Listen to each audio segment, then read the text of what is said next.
day, everyone. Our report for today is all about local and global communication in the multicultural settings, together with my co-reporter, Ms. Annalyn Atadero. So for you classmates, what is communication? For me, communication is an interaction between two or more people, either verbal or non-verbal. Being able to communicate is vital to being an effective educator. Communication not only conveys information, but it encourages effort, modifies attitude, and stimulates thinking.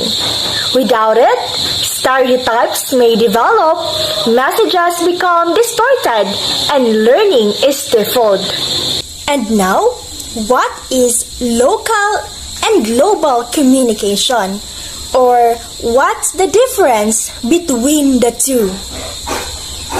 When we say local communication, it is being able to communicate with the locals using their mother tongue. Like, for an instance, in the elementary education, MTB is implemented, enable for the young learners to learn and cope up with the lesson using their mother tongue. Another example, here in Visayas, we interact with one another through Bisaya language.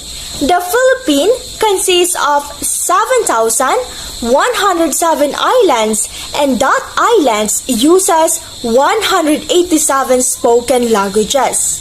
Despite of the 187 languages, we have one language that unites the Filipino people, and that is the Tagalog, our national language. In the other hand, when we say global communication, it is the development or ways that people connect, relate, mobilize, and share information through verbal and non-verbal messages across international settings and contexts. We use our international language, which is English, for us to effectively communicate not only inside a classroom, but also when communicating diverse individuals. It is indeed a challenge to communicate to a person with cultural diversity, because a context may differ depending on the person's perception of word, meaning in relation to their culture. The culture shapes so much of the way a person interacts with each other. And then when you think about language barriers and vocabulary used by different generations, it is easy to see where miscommunications can happen. Barriers to local and global communication in multicultural setting. Some of the barriers to effective communication are language, medium of communication, personality, and culture. Culture became a barrier to an effective communication when a person has different language bearing and they have different interpretation to such words.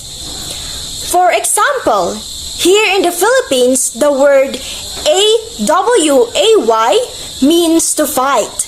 On the other hand, in English, the term AWAY means in the long distance.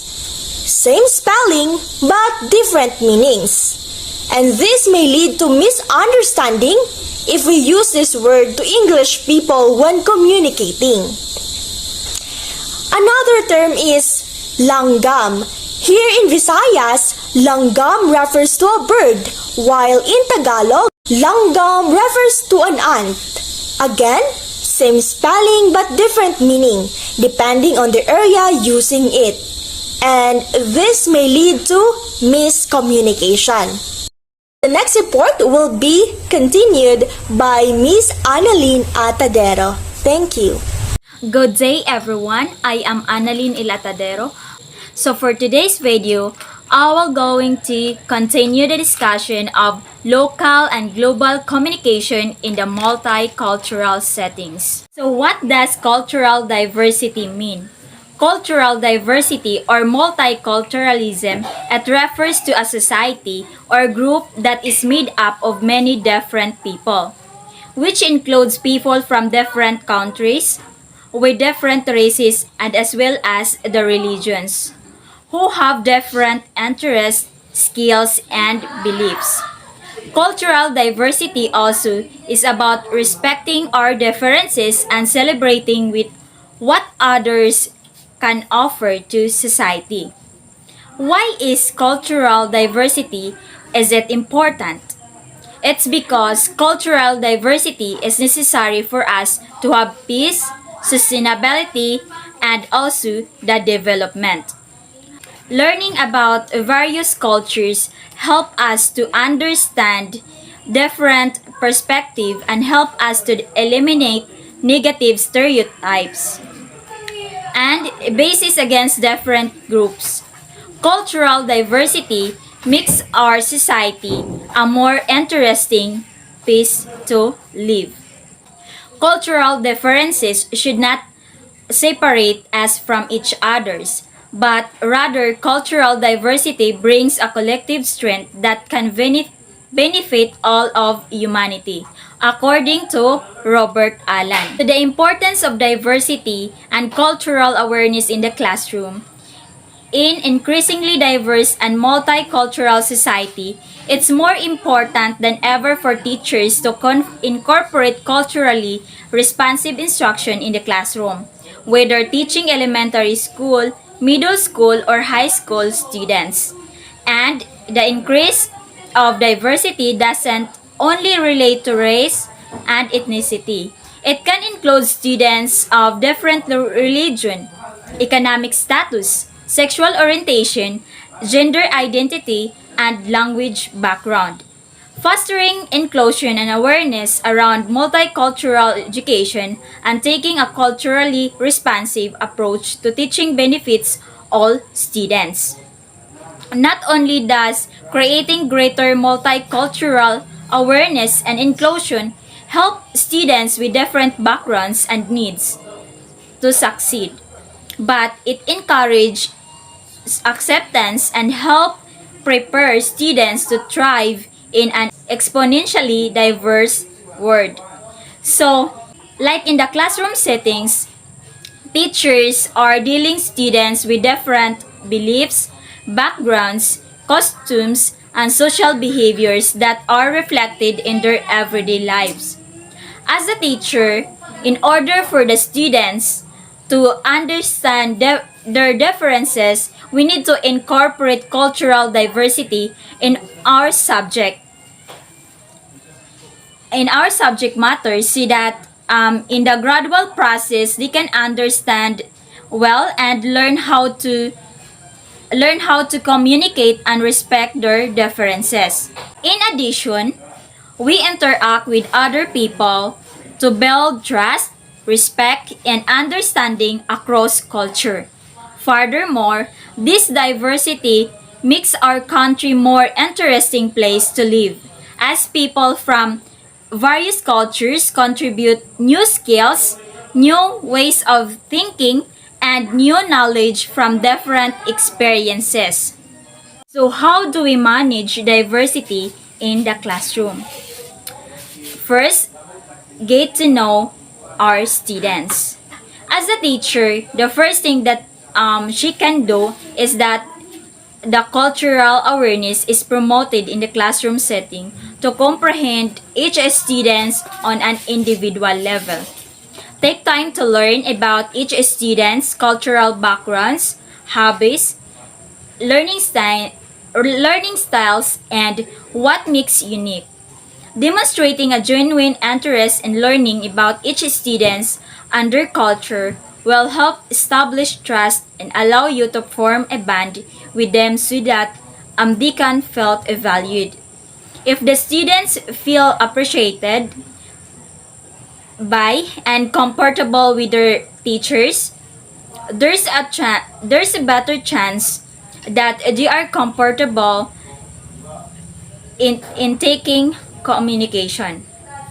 Second is to maintain consistent communication. Aside from getting to know your students, you should also continue to maintain ongoing communication through the semester because this can help the students to identify ways to improve their overall experience. It's also an opportunity to discuss their progress in the class and offer guidance in how they can improve based on their individual needs as a learners. The third one is acknowledge and respect every students. Additionally, it is necessary that learners acknowledge and appreciate both their own and one another's various backgrounds. Teachers should encourage their learners to learn about their own cultures and backgrounds. This enables them to comprehend their own culture as well as to their peers. In acknowledging their values and creating a safe space for discussion, it helps to promote or develop understanding in the classroom and beyond. Also, as we encourage students to learn about their diverse backgrounds, we need also to highlight the importance of celebration and appreciation of diverse culture. Learning how to talk about other culture in a respectful, mature way is essential for success in life outside the learning environment. One is practice cultural sensitivity. It is important to practice cultural sensitivity inside the classroom. For the student will learn about the different cultures during their learning. This can help them grow and feel comfortable and safe with these differences later their lives. This allows them to have confidence to interact or communicate in a wider range of social groups and feel more confident in themselves as well as in their interaction with other people. The fifth one is give students freedom and flexibility. Giving students some freedom and flexibility in learning the lesson will encourage them to learn in their own experience that connect more to the curriculum. Allowing the students to read and present their own materials that relate to the fundamental lesson so they can approach the topic from their own perspective. Giving some activities like group activities or assignments are also great way to expose them to diverse perspective. Allowing also to work together to explore and solve a problem. This will also help prepare them for a diverse workplace when they have their company to accomplish their goals. So the most important is that teaching diversity will expose the students to various cultural and social groups, preparing students to become better citizens in their communities.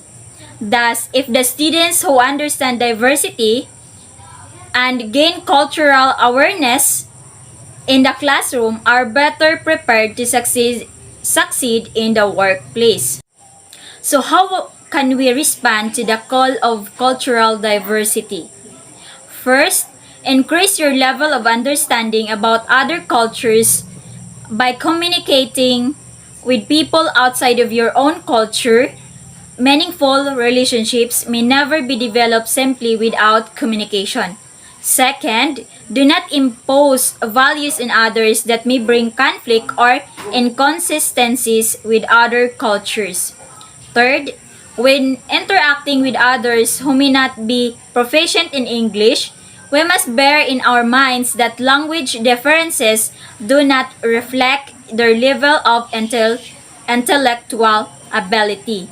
Fourth, be sensitive to the concepts and terms revolving around family, gender roles, religion, and emotional well-being, for they vary significantly among cultures and behaviors.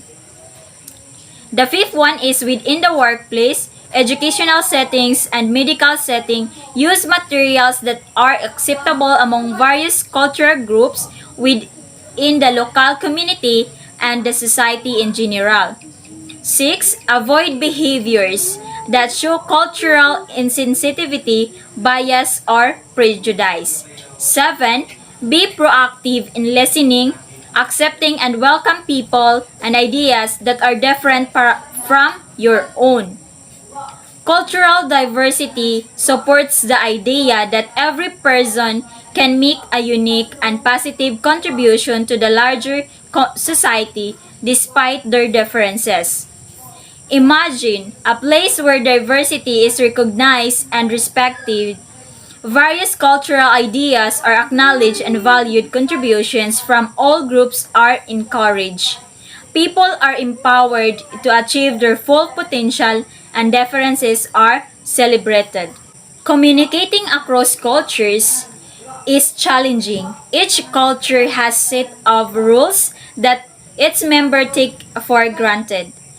Few of us are aware of our own cultural biases because cultural imprinting is begun at a very early age. And while some of a culture's knowledge, rules, beliefs, values, and phobias and anxieties are taught explicitly, most of the information is absorbed subconsciously. So according to Carol Kinsey Goman in 2011, so the key to a cross cultural success is to develop an understanding of and a deep respect for differences. It also improves communications between people from different cultures. And if the people are aware of their potential differences and similarities, they are likely to pay closer attention and communicate with harmonious relationship. So diversity in workplace, this includes acceptance and respect, accommodation of beliefs, ethnic and cultural differences, diversity in workplace, gender equality, physical, mental disabilities and generation gap, impact of global communication, increased business opportunities, creation of a global village, and fewer cultural barriers.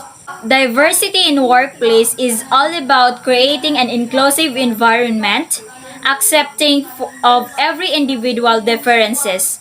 If we have the ability in giving value with our peers' differences, then we are allowing them to contribute their unique experiences, which can have a positive impact on work, motivation, productivity, and experience.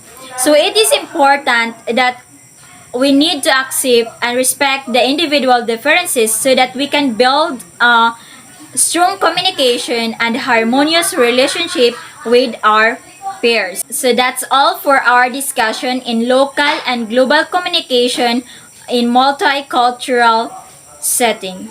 Thank you.